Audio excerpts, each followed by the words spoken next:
Olá, Celinha, tudo bem? Tudo bem?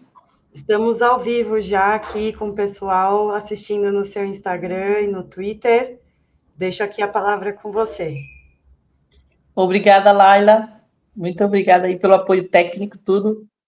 Boa tarde a todos, boa tarde a todas, todes. É um prazer estar aqui na nossa série de lives que nós vamos fazer aqui pelo meu Instagram, pelo meu Twitter. Sou Celinha Assunção, sou pré-candidata a vereadora na cidade de São Paulo, e nós estamos com uma série de live, e o tema é Coragem, Mulheres. Essa coragem de dialogar, coragem de a gente pautar alguns temas na cidade de São Paulo que são pertinentes aí à nossa vida. E hoje estamos pautando, trazendo uma pauta muito importante, né, para todas nós mulheres, para a sociedade, que é a saúde mental das mulheres em situação de violência. E pensando que na cidade de São Paulo, pelo histórico de acompanhamento, pela a nossa experiência de trabalho, sentimos muita falta de política pública que atendam essas mulheres vítimas de violência, essas mulheres que vêm numa situação pela violência, a saúde mental muito abalada. E aí trazemos hoje duas pessoas muito importantes, estudiosas, nessa pauta importante, né? É uma reflexão que vamos fazer também e trazer um pouco um diálogo aí para a sociedade sobre essa questão, sobre esse tema que tanto atinge as mulheres. Então, queria chamar aqui um pouquinho para falar, que é a Esther Francisco. Ela vai se apresentar e vai falar um pouco da experiência que ela vive, da experiência que nós temos, né, enquanto mulheres, enquanto trabalho, enquanto olhar, aí para a gente apresentar um pouco para vocês.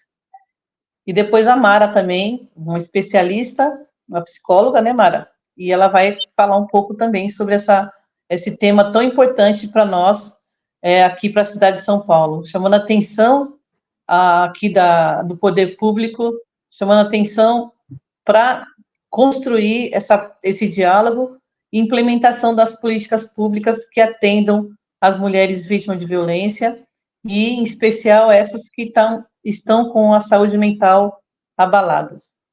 Então, eu queria aqui chamar a Esther. Esther, por favor, se apresente e vamos dar início à nossa live. E é um prazer estar aqui com vocês, meninas. E vamos lá, então.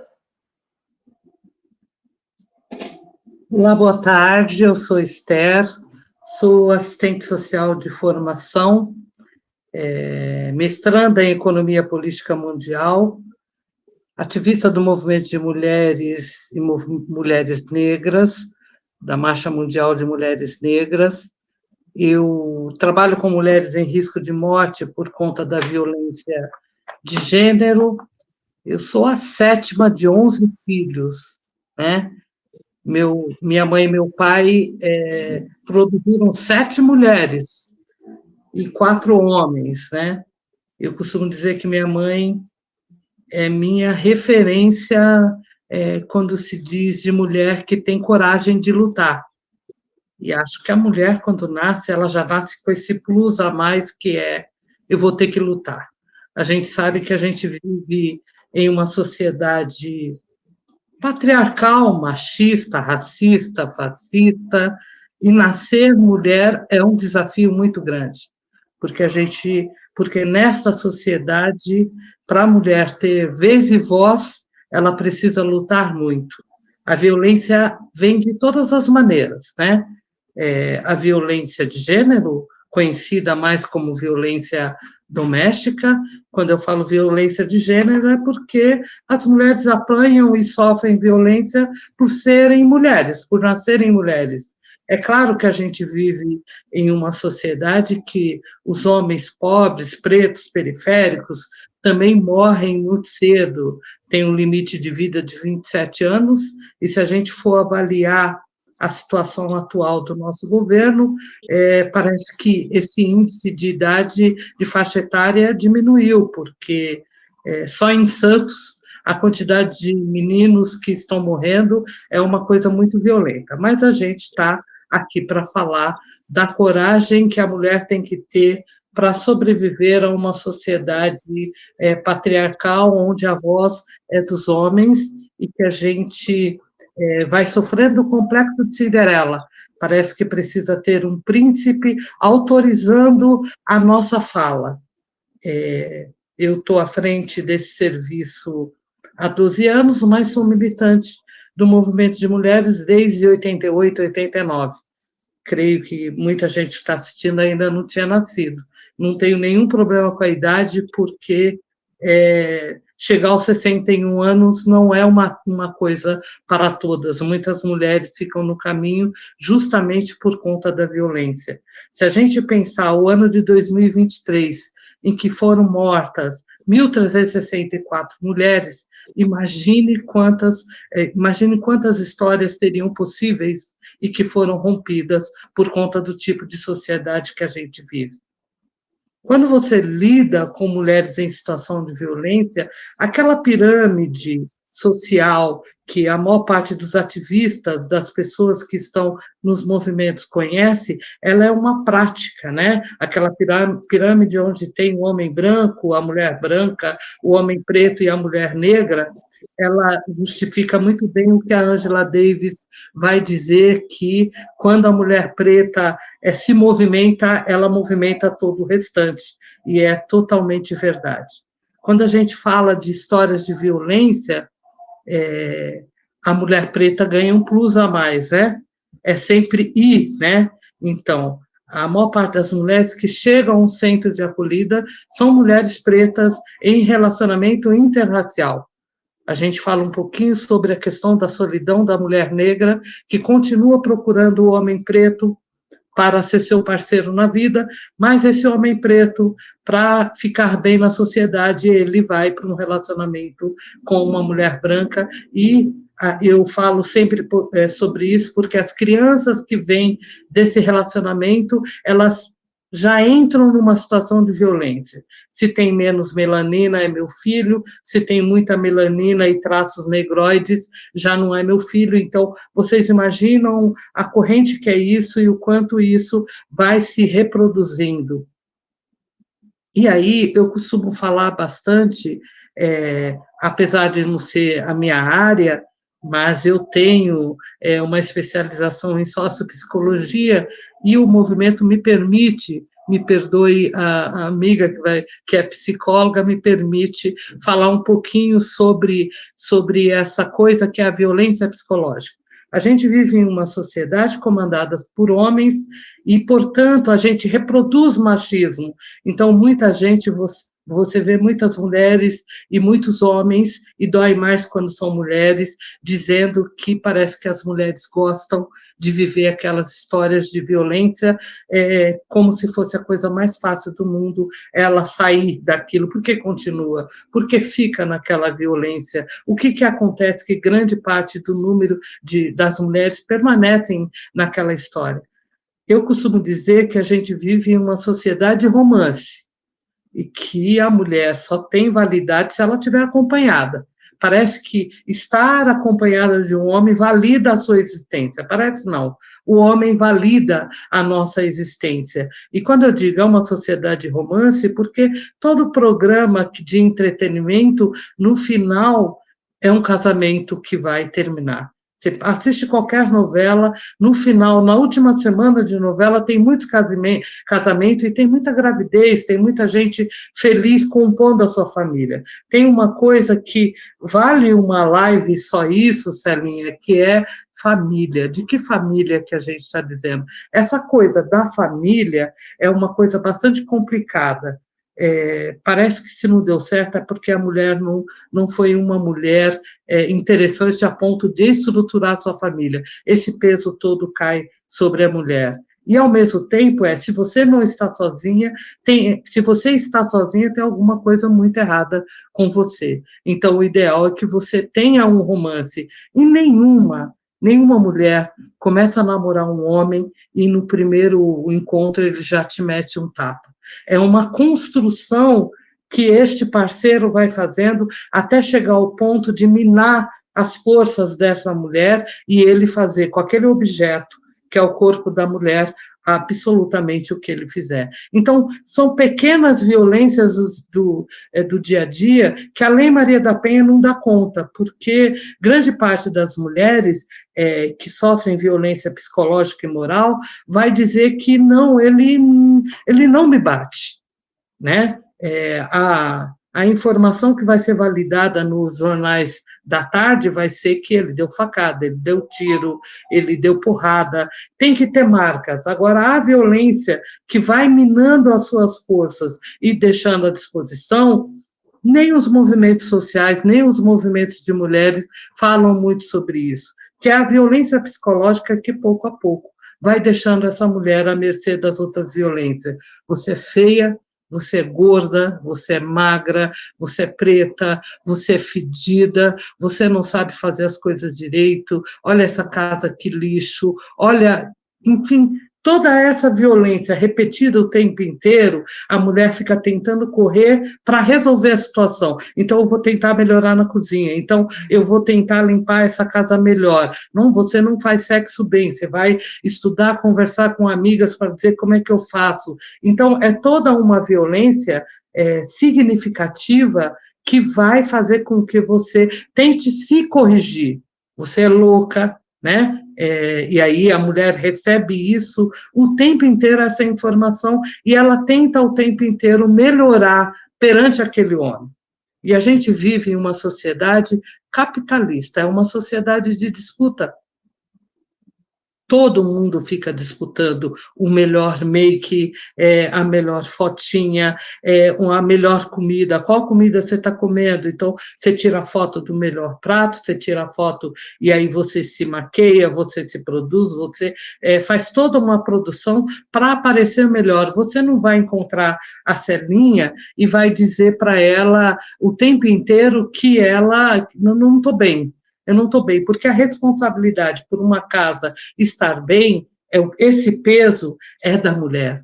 Então, o tempo inteiro, ela vai encontrar a amiga, a irmã, numa festa de Páscoa, por exemplo, a irmã está feliz, o bacalhau está ótimo, está tudo perfeito naquela casa, você não vai chegar dizendo as suas tragédias, porque a sociedade é de disputa de felicidade. A sociedade não é uma disputa de dor, porque a gente, o tempo inteiro, a gente não vai ser solidária o tempo inteiro para dizer o seguinte, essa mulher é muito chata, o tempo inteiro ela reclama, meu Deus, o que está acontecendo? Grande parte das mulheres se calam, porque ela não quer ser a chata do rolê, ela também quer demonstrar que ela é feliz, ela também quer demonstrar que ela é capaz. Então, as mulheres ocultam as suas dores e fantasiam esse homem como um homem perfeito, né? Ela vai apresentar este homem, grande parte dos homens que são violentos, o vizinho não sabe que ele é violento, porque a mulher vai maquiar da melhor maneira para que aquele homem apareça como um homem legal. Então, quando essa mulher diz ele é violento, ninguém nem acredita, porque ela o tempo inteiro vai dizer que ele é um homem bacana, que ele é um homem decente. Uma mulher em situação de violência, ela está com graves problemas de saúde mental. E a nossa saúde não está preparada para o atendimento dessa mulher nessa singularidade que é a violência doméstica, que é a violência de gênero, porque dá a impressão o tempo inteiro que se ela quiser, ela sai. Agora, se você está o tempo inteiro, como eu disse, numa violência, você se responsabiliza por aquilo que você está sofrendo. Você é responsável, você não está sabendo fazer direito. Então, grande parte das mulheres que chegam a um centro de acolhida, elas têm obrigatoriamente idade de 18 anos, porque antes disso, independente das meninas estarem começando a vida amorosa, afetiva, mais cedo, o atendimento para a situação de violência de mulheres em situação de violência na cidade de São Paulo e nacionalmente é a partir de 18 anos. Parece que a autorização para apanhar é a partir dos 18, mas a gente não cuida daquela menina que começou a sua vida amorosa aos 13 anos, por exemplo. Né? Então, não tem uma orientação. A gente tem uma escola que lá, aqui em São Paulo, capital, em algumas gestões atrás, como a do Dória, foi proibido falar sobre a questão de gênero, né? Então, você não pode falar sobre a questão de homem e mulher, é tudo a mesma coisa, todo mundo tem o mesmo direito. A nossa Constituição é uma coisa belíssima, creio que não existe país que tenha uma Constituição melhor do que a nossa. Ela copia muito a questão dos direitos humanos. Somos todos iguais, né? E todos devem respeitar raça, credo, política, religião, e a gente sabe que não é isso que acontece na vida real. A gente sabe que esse respeito não existe. A gente sabe que as mulheres brancas têm uma diferença de 28% do salário do homem branco e a mulher preta tem uma diferença de mais de 38% do salário desse homem branco. A gente fala sobre uma sociedade igual e trabalha o tempo inteiro a desigualdade. A gente não trabalha a composição das pessoas como elas tivessem a mesma capacidade. Para as mulheres pretas, para o povo preto no geral, a gente vai lutar com relação a cotas. Mesmo que a gente seja a maioria das pessoas, a gente vai falar sobre a questão de cota, porque se não fosse as cotas, a gente nem seria visto. Se não fosse as cotas, não teria meninos e meninas pretas na universidade. A gente não chegaria a frequentar uma universidade, porque não é um espaço para a gente. Então, tudo é uma grande luta. Então, como eu disse, são mulheres de 18 anos e não tem limite de idade para o acolhimento. E a violência também não tem limite para a violência. A gente já acolheu mulheres pretas, cadeirantes, que você diz assim, meu Deus, como é que esse homem... Tivemos uma mulher... que ficou quase 2 anos acolhida com a gente, que ela tinha marca no corpo inteiro, e ela sofria violência tanto do filho quanto do companheiro, e ela nem tinha noção, né, de como estava o corpo dela. É uma sociedade bastante interessante a nossa história, não que não deva ter a defesa dos animais, mas se a gente sair na rua agora e ver alguém com um pau acertando um cachorro, a gente vai para cima e falar, não pode bater em animais, isso não pode. Agora, para mulheres, a gente precisa ter uma lei regulando as relações e dizendo, não pode bater em mulher, né? Então, é uma sociedade muito pobre com relação ao diálogo, se a gente tem que viver explicando para o outro que ele não pode bater nesse corpo, o que é naturalizado por religiões, pela sociedade. Eu nasci assim, meu pai foi assim, eu assisti tudo isso, isso é muito natural. As mulheres vivem em um universo que é natural, é o histórico da avó, é o histórico da mãe, é o histórico dela, e a gente também acessa a história da filha, que também vai começar a viver isso. As mulheres em um centro de acolhida, elas precisam de medicamento para levantar, né? A quantidade de medicamento, imaginem vocês, é um serviço com 9 pessoas que trabalham naquele serviço. Por dia a gente tem gerente, um técnico, a pessoa da cozinha e um orientador. A primeira coisa que a gente vê quando vai acolher uma mulher é, toma algum medicamento? Está de posse dos medicamentos? Porque a gente sabe o quanto é importante esse cuidado, e nós somos a assistência, nós não somos a saúde. Então, a coisa que a gente mais se preocupa é se essa mulher está com medicamento, porque para ela acordar, ela precisa ter medicamentos relacionados à questão da saúde mental, e para ela dormir, ela precisa de outros medicamentos para dormir. Então, é uma coisa impressionante a como está a saúde das mulheres. Até há muito uso além das drogas lícitas, de drogas ilícitas, porque não é uma coisa fácil, né, viver essas histórias. Se para nós que acolhemos, a gente ouve histórias e fala o que é isso, como assim, como consegue, que história é essa? Imagine para quem está dentro da história viver essas histórias, o quanto é complicado para essas mulheres no dia a dia ficar vivendo e dando conta das histórias que elas têm que dar. A gente precisa construir uma sociedade que, para além da coragem que a gente tem que ter, a gente precisa ter uma sociedade em que as mulheres sejam vistas na sua completude, sejam mulheres brancas, mulheres negras, as mulheres que aqui estão do outro lado precisam se ver representadas em todos os sentidos. Então, por exemplo, Celinha está aqui se propondo a se colocar como pré-candidata, porque nós vivemos na periferia de São Paulo, na Zona Leste de São Paulo, e a Zona Leste de São Paulo é o território que foi apontado agora no mapa Nosso São Paulo, onde a violência é a maior. A Zona Leste está ganhando nesse triste espetáculo de representar como o território que mais violenta as mulheres. Então, a gente precisa ter representação. Hoje, a representação política das mulheres é muito pequena. E nem todas as mulheres nos representam, porque tem muitas mulheres que se cacifam para serem candidatas a vereadoras, deputadas estaduais, deputadas federais, e se colocam à disposição do homem, se colocam à disposição de quem manda. Eu estava conversando com uma amiga essa semana, a Ângela, e não vou citar todos os nomes para não me complicar, e ela estava dizendo, né, que ela participou de um conselho tutelar, e aí dentro desse conselho, uma das conselheiras só fazia o que o homem determinava para ela fazer.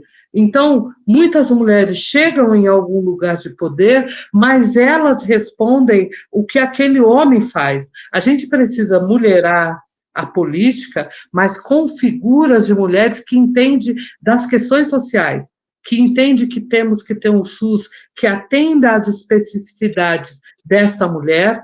Aí, quando você fala da mulher negra, você tem que outras especificidades para tratar. A mulher negra, ela tem mais miomas, né? A mulher negra tem anemia falciforme, a mulher negra tem lúpus. A gente não queria estar contando tragédia, mas a mulher negra, ela nunca teve que lutar para trabalhar, né? Diferente das mulheres lá de trás que lutavam para trabalhar, a mulher negra nunca precisou lutar para trabalhar. Ela sempre, a maior parte das mulheres está na área de serviço. Então, quando a gente fala de SUS, a gente precisa pensar que esse atendimento tem que levar em conta quais são as características daquele território. Ao pensar, por exemplo, Lapena.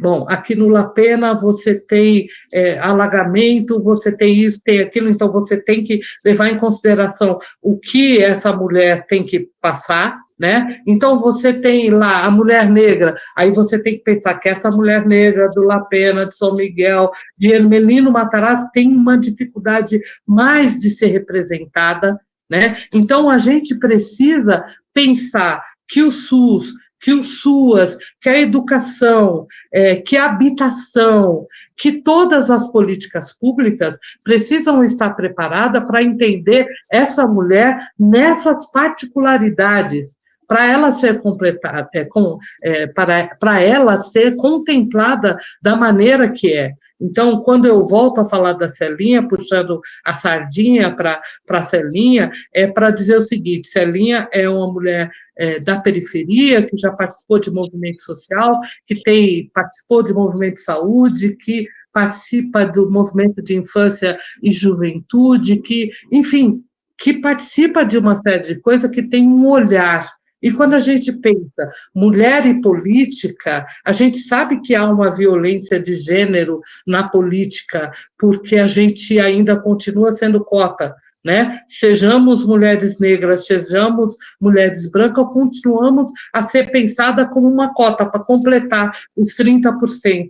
A gente ainda precisa lutar por uma sociedade que veja a nós em toda a nossa essência e não na aparência. A gente continua ainda participando de uma sociedade em que as mulheres não é vista como deveria ser vista. Nós somos 50% e os outros 50% são nossos filhos e, mesmo assim, não somos respeitadas, levando em consideração isso. Eu estou Eu sei que eu falo muito, ninguém me breca, e eu vou falando. Se alguém me parar, eu paro. Não Então, eu estou parar. aqui. Isso, Esther. Oi. Agora, não, se você puder ir encerrando, porque já são 4h26, aí nós vamos passar, né, para a nossa querida Mara, para a gente Tá, dar continuidade. sim, vamos ouvir a Mara, porque a Mara é bela ainda. Termina o seu raciocínio para a gente passar, tá bom? É isso. Então, só concluindo aqui, então é isso. A gente vive nessa sociedade de pirâmide social, onde a gente é a base dessa sociedade, uma sociedade patriarcal, machista, racista, e o lugar da mulher é um lugar de silêncio. E a nossa proposta aqui, isso é claro, destrói a questão, a saúde mental das mulheres, e a nossa proposta tem que ser de qualificar as mulheres para representar a gente em todos os sentidos que a gente precisa ver. A gente não pode mais continuar a concordar com uma sociedade como essa. Temos que ir à luta, né? E por mais que seja cansativo, a gente não pode parar. Somos mulheres que, para além da aparência de coragem, tem que ser respeitada pelos outros entes. Muito obrigada pelo tempo, e é isso. Valeu, Esther, muito bom, muito bom. Muito bom ouvir a Esther, né? É uma mulher empoderada e eu estimo muito, assim, a história da Esther. Eu aprendo muito com ela todos os dias. Por isso que a nossa live, o nosso tema é Coragem, Mulheres, porque temos que ter coragem para enfrentar essa sociedade machista, essa sociedade que tanto nos oprime, né? Queria passar, então, para a Mara, e é um prazer, Mara, estar com você, né? Você podia fazer sua apresentação, uma mulher guerreira, uma mulher empoderada também aqui conosco. Com você, Mara. Célia, o prazer é todo meu, agradeço imensamente o convite, é uma honra participar da live junto com você, junto com a Esther, e também um grande desafio, né? Falar depois da Esther, que traz essa contribuição tão profunda, tão consistente, tão abrangente sobre esse fenômeno da violência, ou das violências no plural, né? Que seria mais correto dizer, contra as mulheres na nossa sociedade, né? Então, eu vou começar com a minha apresentação. Meu nome é Mara, eu sou psicóloga de formação, sou docente, supervisora, psicoterapeuta e sou psicóloga social também, né? Então, vou falar um pouco desse lugar de pesquisadora e deste lugar de psicoterapeuta também. Não tenho uma experiência nas políticas públicas ou na assistência social, aí, como vocês, mas tenho uma interlocução importante com essas áreas por conta da minha formação em psicologia social, né? Acho que é bastante importante, a Esther já contemplou vários aspectos desse fenômeno, né? Mas eu gostaria de retomar, reforçar e destacar alguns deles, né? Que quando a gente pensa a violência contra a mulher, em geral, o que vem à cabeça são aquelas violências que têm um caráter mais explícito, né? A violência física, a violência sexual, mas é importante a gente considerar que as violências contra as mulheres, elas começam muito antes, né? E as mulheres sofrem de diversas violências estruturais, institucionais e simbólicas que impedem, né, as condições adequadas de vida e a qualidade de vida dessa população. E, sobretudo, quando a gente considera também a dimensão racial, né? Importante mencionarmos isso. Entendo, né, quando a gente fala de construção de políticas públicas e de garantia de direitos, que a gente precisa contextualizar quem são as pessoas que serão cuidadas, né, por essa política. E aí é importante pensar essa complexidade que é a intersecção, raça, classe e gênero, né? Historicamente, a gente sabe que a nossa sociedade, ela constrói um discurso, né, de cuidado em relação às mulheres, né? Não que esse discurso seja refletido na prática, mas existe um discurso de que a mulher é aquela quem deve ser cuidada, né? Mas eu gostaria de retomar um manifesto de uma figura pública importante aí do movimento negro estrangeiro, estadunidense, né, que é a Sojourner Truth, que ela vai dizer da diferença de cuidado, né, que a sociedade provê para as mulheres brancas e para as mulheres negras, né? Então, acho que esse elemento é bastante importante e ele pode ser observado em situações como, por exemplo, a violência obstétrica, né? Há muitos dados importantes em relação à taxa de mortalidade, às complicações durante o parto, que acometem muito mais as mulheres negras do que as mulheres brancas, né? E também, como já destacou a Esther, a diferença salarial, né, e as possibilidades de acesso, né, aos espaços, né, aos diferentes espaços da cultura e as possibilidades de ascensão social também. Então, eu penso que minha fala vai bastante no sentido de provocar uma reflexão a respeito de uma construção de uma verdadeira ética de cuidado para mulheres e para todas as mulheres, né? Não só para algumas. E acho que isso inclui pensar, inclusive, não só na dimensão do recorte racial, do marcador racial, mas também com relação à especificidade das mulheres trans, que são grandes, né, vítimas de violência. Né? E quando a gente tem todos esses marcadores sociais de diferença reunidos, a pobreza, a raça, a questão, né, da não cisgeneridade, essas pessoas elas tendem a ser alvos mais fáceis, né, para essas exclusões. Né?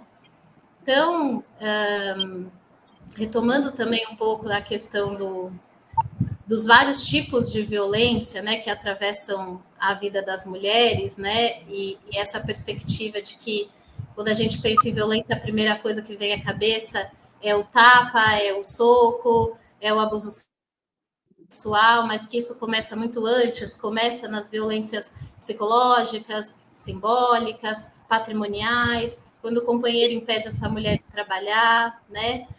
A Esther fala bastante sobre o quanto que a mulher também vai produzindo um discurso, né, até no sentido de proteger esse companheiro, né, e quando vem à tona a violência, as pessoas até estranham.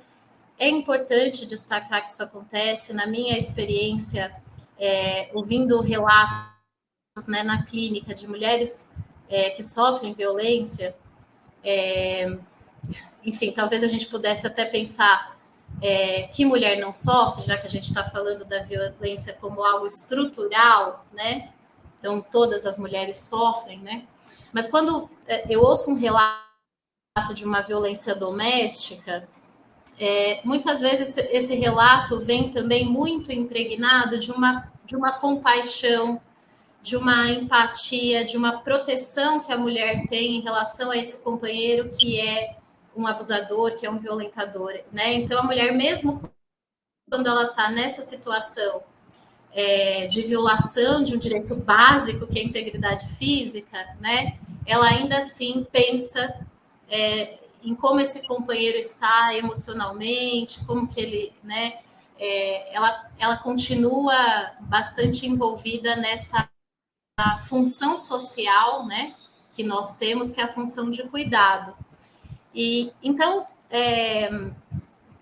o que eu assim, gostaria de propor nessa reflexão é que as mulheres elas não devam apenas exercer essa função de cuidado, mas elas serem efetivamente também cuidadas pela sociedade, né?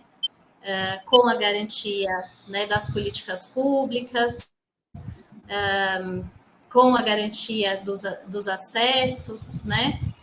E aí, para pensarmos um pouco mais nessas diferentes violências simbólicas e estruturais, né?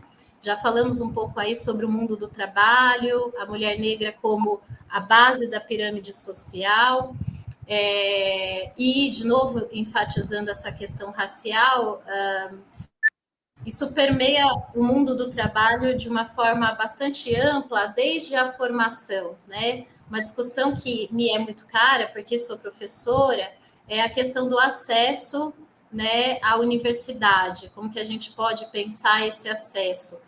Por mais que hoje, né, nós já tenhamos políticas de ações afirmativas que, de fato, possibilitaram o ingresso de estudantes pobres, negros, periféricos à universidade, uma coisa que a gente tem discutido bastante é a permanência estudantil, né? As condições de permanência e o pertencimento desses sujeitos a este espaço, né? Porque historicamente esse espaço acadêmico foi negado para algumas camadas da população, né? As mulheres, as pessoas pobres, as pessoas periféricas, né? Então, pensando a permanência, né, no espaço acadêmico, as mulheres enfrentam desafios enormes, né? Desde a possibilidade de construção de um sentimento de pertencimento àquele lugar, e isso passa, inclusive, pelo currículo, né? Quando a gente não tem um currículo diverso, com uma produção intelectual diversa, quando a gente centra a formação no repertório teórico construído fora do nosso país, por homens brancos, europeus, que estão num contexto sociohistórico muito diferente do nosso, isso já vai dificultando, né, a criação desse sentimento de pertencimento em pessoas que se distanciam desses referenciais, né? E aí, né, pensando as condições de permanência da mulher, né, a mulher ela precisa muitas vezes conciliar várias demandas, né? O cuidado da família, o trabalho, os estudos, e muitas vezes o grande desafio é justamente poder ter condições, né, até financeiras de permanecer estudando, né? Porque ela vai, em algum momento, ela vai esbarrar talvez na necessidade de ter que abrir mão por não ter nem tempo e nem dinheiro, né, para custear os estudos. Por mais que a gente tenha as bolsas, né, oriundas das políticas afirmativas, né, está investindo na formação demanda recursos, né? Não adianta só você ter uma isenção de mensalidade, né? A gente precisa aí de transporte, a gente precisa de material, a gente precisa de tempo para se dedicar aos estudos. Então, só para a gente pensar também como que fica, como a nossa estrutura e as dinâmicas da nossa sociedade, elas vão se impondo no sentido de justamente impedir o avanço e impedir a ascensão dessa mulher. E se ela for negra, esse cenário é ainda mais desafiador, né? Bom, eu acho que é isso. Eu não sei se a gente tem um tempo aí para interação, para um diálogo. Acho que dá, sim, Mara, dá para a gente dialogar. Se tiver alguém que gostaria de fazer uma pergunta, né, seria interessante interagir aqui com o público. A Laila está acompanhando, aí eu não sei como é que está aqui a participação, eu não consegui ver ainda, mas se tiver as pessoas que quiserem fazer perguntas, seria interessante, né? Enquanto isso, assim, eu queria falar um pouco, né? Se tiver alguém que gostaria de interagir, está aberto aqui conosco.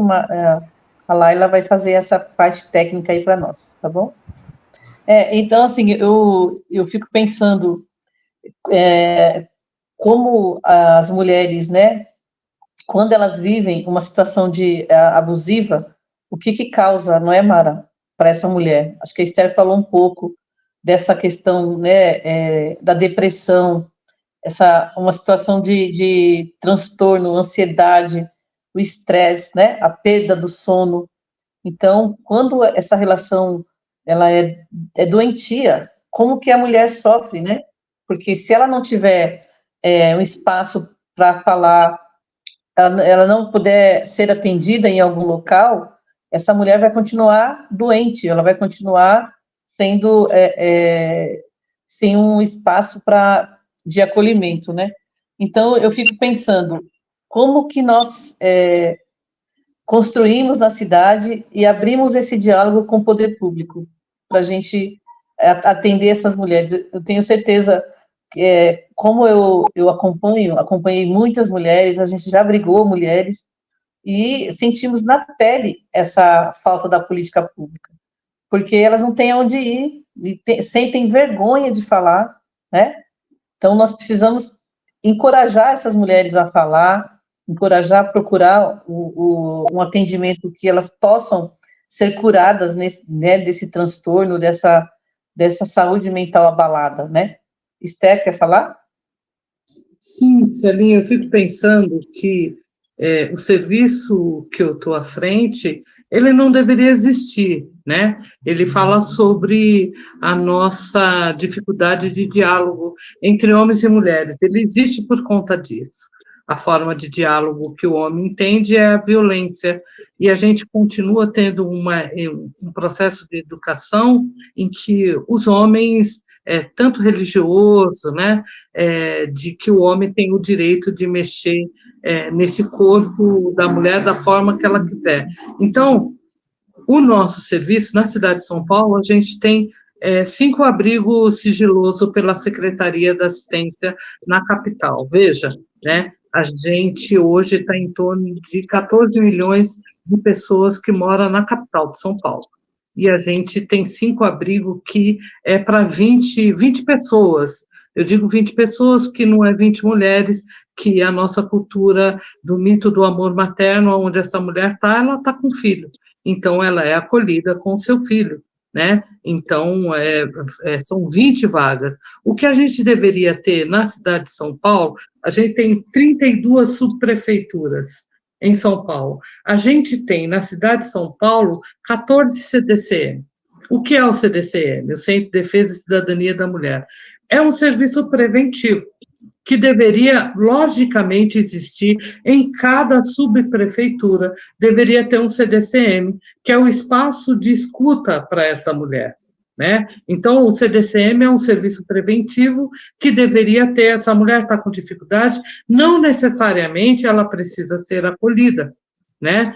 Abandonar a sua casa, porque a gente, eu já disse, a gente vive numa sociedade capitalista, a gente tem apego a coisas. Imagine a violência que é para uma mulher ter que sair de casa, abandonar o teu espaço físico, aquilo que ela conhece como dela, o bairro que ela mora, onde ela tem relações, onde ela construiu relações. Então, ela tem que abandonar tudo isso, ir para um abrigo sigiloso, que eu tenho certeza absoluta que todas as pessoas que trabalham no abrigo sigiloso vai procurar fazer daquele lugar o melhor lugar possível, mas é um lugar coletivo, que ela vai encontrar outras mulheres, vai viver em quartos coletivos, vai ter determinação de horário, uma série de regras que ela fazia as regras dela, e que ela vai ter que seguir as regras determinadas por aquele serviço. Se a gente tem um CDCM que faz a escuta dessa mulher para ver, e aí, tem algum lugar para você ir? como que estão as relações, porque as relações na violência, elas são quebradas. Então, imagine se o cara mora aqui em Ermelino Matarazzo, ele começa a se relacionar com a Mara, a primeira coisa que ele vai fazer, Mara, é levar você lá para Parelheiros. E aí você já se distancia de tudo que você conhece como seu. Porque o agressor tem esse comportamento. Eu estou generalizando, é lógico, mas quase que 90%, de 85% a 90% do agressor, ele faz isso. Ele tira essa mulher no que ela conhece, que é dela, e leva para outro território, porque aí ele vai ter o controle que ele quiser. Então, essa mulher vai passar por cárcere, né? Ela já passou pela psicológica, ela vai passar por cárcere. Violência sexual, que a mulher não reconhece como violência sexual, porque é meu dever como mulher servir a este homem. Então, é um espanto para ela ser notificada por outras pessoas que aquilo era violento, né? A violência física, a violência patrimonial, a mulher diz o seguinte, não, eu não sou nenhuma vítima, eu não tenho violência patrimonial, só que o controle do cartão do Bolsa de Família está com o homem, do bilhete único está com o homem, todo o controle financeiro do pouco que ela tem está com o homem, a gente sabe, né, que nas periferias, eu moro aqui próximo de uma periferia, quem fez a ocupação daquele espaço são mulheres, né? Erundina começou a trabalhar isso para que isso vá diretamente para a mulher. Mas quem sai de casa é a mulher, né? Então, se a gente tem um CDCM para orientar essa mulher sobre os seus direitos, para fazer com que essa mulher restabeleça a relação com a família, porque a família também acha que essa mulher gosta de viver aquela situação. Então, as relações familiares, né, que não é a família do Luciano Huck, é uma família com muita história, com muita dificuldade. Então, essa mulher tem problema naquela relação, aquela família acha que ela também não procura saída. A mulher fica com dificuldade de pensar autonomia, porque, puta vida, você já tem uma vida completamente lascada. Aí a gente acolhe ela e diz o seguinte, meu bem, é contigo. Você vai ter que ter autonomia e vai ter que cuidar disso tudo sozinha. Ela nem percebe que ela já está sozinha. Então, um trabalho que a gente tem que fazer no serviço é dizer, você já estava sozinha, só parecia que você tinha companheiro, porque quem sai para lutar e para caçar é a mulher. A gente foi enganada nesse processo de que esse homem provedor provê toda a coisa, não provê nada. Não provê nada, quem provê tudo, quem vai para a fila do CRAS, quem vai para a ocupação, quem leva para a saúde, quem faz a porra toda, é a mulher que faz, ela não percebe isso.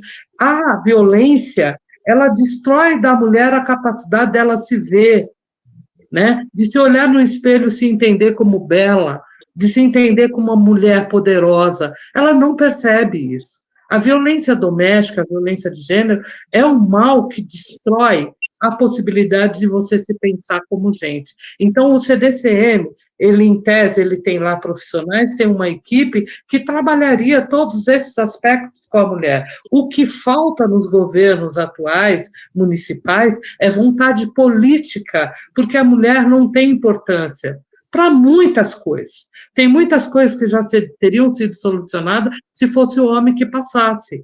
Mas a gente, como são as mulheres, isso não é visto, né? Então, a gente precisa caminhar num processo de construir CDCM para que essa mulher tenha acesso à informação que faça com que ela se fortaleça para se pensar como pessoa que pode. CDCM, Celinha, eu acho que você ganhando essa, e a gente vai lutar por isso, para que você seja eleita e representar essas mulheres, penso que uma das primeiras coisas que a gente vai lutar é para que tenha atendimento para essa mulher. Não é só colocá-la no CAPES e enfiar nela uma série de medicamentos. Não é isso. E, atualmente, a política de atendimento para a mulher com problema mental é medicamentosa. Não é de cuidado, como a Mara disse, não é de escuta, não é de olhar essa mulher e ter paciência. A gente está escutando a mulher como quem está no trem e não acompanha o resto da história, sabe? Uma escuta rápida. A gente precisa aprender a ouvir as mulheres, a ouvir com aquela atenção de você falar assim, esse é o momento, é para você que eu estou ouvindo, e você é a pessoa mais importante do mundo. A gente precisa apostar na criação do CDCM, em que tenha profissionais lá que façam isso, que ouçam essa mulher nas suas especificidades. Obrigada, Esther. Olha, já são 14h50, né? Daqui a pouco nós já vamos encerrando, e eu queria passar para a Mara, para ela também fazer as considerações finais e dialogar um pouco mais. É muito importante, Esther, ouvir você demais. A gente ficaria aqui a tarde inteira, não é, Mara? Não é quem está nos assistindo? Sem dúvida. Assim, é muito importante a sua fala, e é importante saber da importância que tem um CDCM, um CRM. Nós tínhamos um CRM em São Miguel, em 2016 ele foi fechado, e ali tinha uma equipe muito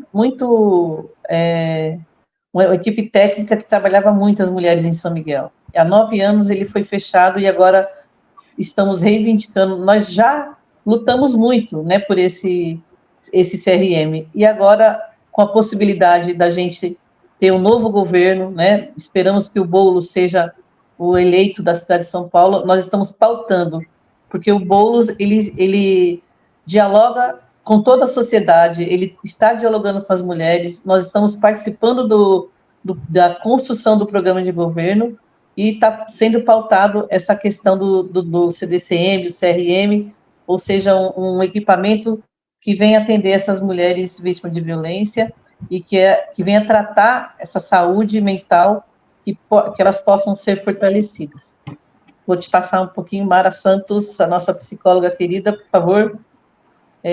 As considerações, né, já estão chegando ao final, mas dá tempo para você falar um pouco mais aí dessa nossa live aí hoje, o que você achou também, né, um pouco essa reflexão do que falamos aqui. Bom, estou aprendendo muito, né, nessa tarde aqui, ouvindo vocês, ouvindo a Esther. Essa live tem o objetivo da discussão sobre a saúde mental, né, acho que também é o lugar onde eu consigo me situar melhor, mas talvez seja interessante a gente lembrar que desde o final dos anos 40 a OMS adotou um conceito de saúde integral, né? A saúde, ela tem que passar necessariamente pelo bio, pelo psíquico e pelo social, né? Então, é importante que o sujeito esteja em condições adequadas, né? Tanto fisicamente, quanto psicologicamente, quanto na esfera social. E aí, quando a gente pensa a construção de políticas públicas, isso tem que estar no horizonte, né? Entendendo que algumas transformações, né, dos dispositivos e equipamentos públicos devem visar a possibilidade da construção do estado de bem-estar, né, nessas 3 esferas. Eu acho que isso tem que passar, a gente tem que dar vários passos atrás, a gente tem que ir lá pensar a educação inclusive, não só a questão do acesso à educação e à democratização, mas também a construção dos papéis sociais, né? Acho que a fala da Esther contempla muito o machismo que a mulher também internaliza e que há estrutura em grande medida, né? Tem algumas perguntas que foram feitas, eu acredito que talvez a gente não tenha tempo para respondê-las, né, com a dedicação que gostaríamos, mas só para não deixar passar, né, teve uma pergunta aqui de Sá Moraes, né, que é como podemos auxiliar em apoio a essas mulheres, né? O Islã Resistência pergunta: quais são as principais questões que vocês acreditam que as políticas públicas devem abordar para promover a igualdade para nós mulheres? E a Patrícia Macário pergunta: temos ainda poucos serviços que trabalham com as mulheres que sofrem violência. Como podemos ajudar no caso de novos serviços? E a Lica Rosa pergunta: Que medidas vocês acham que o governo deveria tomar para promover a participação das mulheres na política e os processos de elaboração de política? São muitas questões, né, Celinha e Esther? Infelizmente, acho que não vai dar para a gente contemplar todas, mas acho que uma dimensão importante que a Esther também já abordou é a representação na política. E que mulheres, né, estão nos representando também. A gente ainda tem pouca participação, né? Eu entendo que essa discussão precisaria ser levada mais a sério no campo da política e que fossem construídas propostas para que as mulheres tivessem mais possibilidade participativa, mas o fato é que não são todas as mulheres que nos representam, né? Acho que essa é uma questão também, a importância da gente votar de forma consciente, compreender os projetos, compreender as propostas, quem são essas mulheres que estão se candidatando, né? Enfim, e eleger aquelas que de fato estão defendendo aí uma pauta, um quadro que nos interessa, né? Esther, terminou, então, Mara? Eu vi aqui as perguntas da Paty, da Sá, da Lica e do Islam. Na realidade, acho que eu respondi quando a gente falou do CDCM e CRM, né? A diferença é o seguinte, gente, o CDCM é uma política da assistência social, o CRM é uma política de direitos humanos. Tanto, os dois têm a mesma finalidade, fazer esse trabalho preventivo com as mulheres, não é acolhimento na escuta. E aí eu entendo que todas as perguntas aqui, elas caminham para isso. O que pode fazer com relação, né, ao que a Paty, que o Islam, que a Sá e a Lica fala, é isso, a gente precisa fazer uma mobilização maior. Por exemplo, a Lica faz muito isso, né? Ela chama no Islã, ela coloca as mulheres para declamar poesia, essa é uma forma, é colocar o seu corpo em movimento. E aí, os outros serviços, por exemplo, a Paty tem organização, ela está à frente de uma organização em que ela pode mobilizar essas mulheres para reivindicar aqui no território de Ermelino, por exemplo, um CDCM. A organização Vila Mara, do qual a gente participa, a gente participou de edital da prefeitura no começo da gestão do Bruno Covas, que, por incrível que pareça, a gente já foi aprovado, entre outras organizações, de repente ele não tinha orçamento para implantar o CDCM. Né? Ermelino Matarazzo, até o último mapa, era o 6º lugar em violência de gênero. Né? Agora a gente está em 9º lugar. É muita gente sofrendo violência aqui. A gente precisa começar a pressionar o CRAS, né, do território, o Centro de Referência de Assistência Social, e isso vale aquela antiga forma, abaixo-assinado, parará, e dizer, queremos esse serviço. Essa é uma das formas da gente pressionar esse governo para atender. Com relação, Lica, essa coisa de, acho que não foi a Lica, foi o Islam, que falou sobre promover a igualdade, aí, querida, é uma luta muito maior, muito mais. Eu acho que a representação de mulheres, e não é qualquer mulher, já é uma saída, mas a gente precisa caminhar muito para conseguir fazer essa representação de igualdade, tá bom? Muito obrigada pelo espaço. Obrigada. Acho que é isso. São 15 horas. Estamos conseguindo encerrar, né, nossa live no tempo de 1 hora. Foi um bate-papo muito, muito importante para a sociedade, muito importante para as mulheres, encorajar essas mulheres a lutar, pensar na nossa política pública, o que nós queremos para nossa região, nosso bairro, o que nós queremos de política pública que nos atenda completamente, né? A Mara trouxe essa questão da saúde integral, é isso que nós queremos, ser tratada integralmente, né, em todos os aspectos, para que consigamos ter uma vida, viver melhor nessa sociedade, né, e que possamos também pensar que o homem é capaz de ser gentil, de ser uma outra pessoa, de tratar as mulheres com respeito, com carinho, tratar as crianças, tratar a todos, né? Então, eu queria deixar esse recadinho aqui.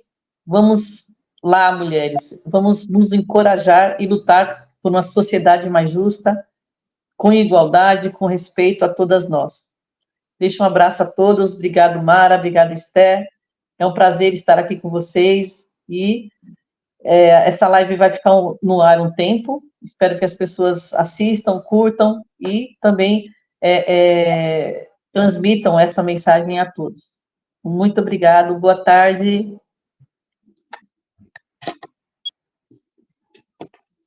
Tchau, tchau, tchau.